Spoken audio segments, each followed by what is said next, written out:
രാവിലെ നടന്ന പ്രവർത്തക സമിതി യോഗത്തിൽ തന്നെ പി.കെ. കുഞ്ഞാലിക്കുട്ടിയുടെ സ്ഥാനാർത്ഥിത്വം എതിർപ്പുകളേതുമില്ലാതെ അംഗീകരിക്കപ്പെട്ടിരുന്നു.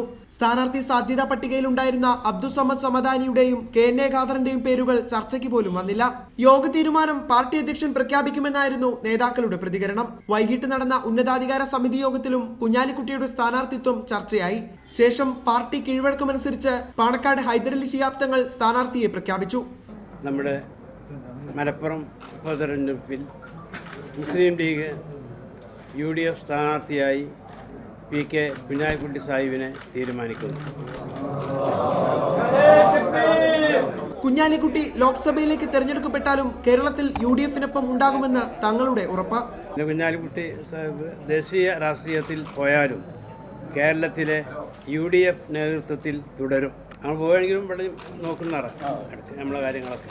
വരുന്ന 20-ന് കുഞ്ഞാലിക്കുട്ടി നാമനിർദ്ദേശ പത്രിക സമർപ്പിക്കും. കുഞ്ഞാലിക്കുട്ടിയുടെ ഒഴിവിൽ വേങ്ങരയിൽ ആരെ മത്സരിപ്പിക്കണമെന്ന കാര്യവും ഇന്ന് ചർച്ചയായതായാണ് വിവരം.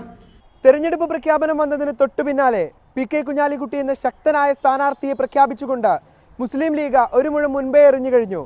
പി.കെ. കുഞ്ഞാലിക്കുട്ടിയെ വെല്ലുന്ന സ്ഥാനാർത്ഥിയുമായി ഇടതുപക്ഷം അടുത്ത ദിവസം തന്നെ രംഗത്തെത്തും. മലപ്പുറത്ത് ഇനി തെരഞ്ഞെടുപ്പിന്റെ തിരക്കാവും.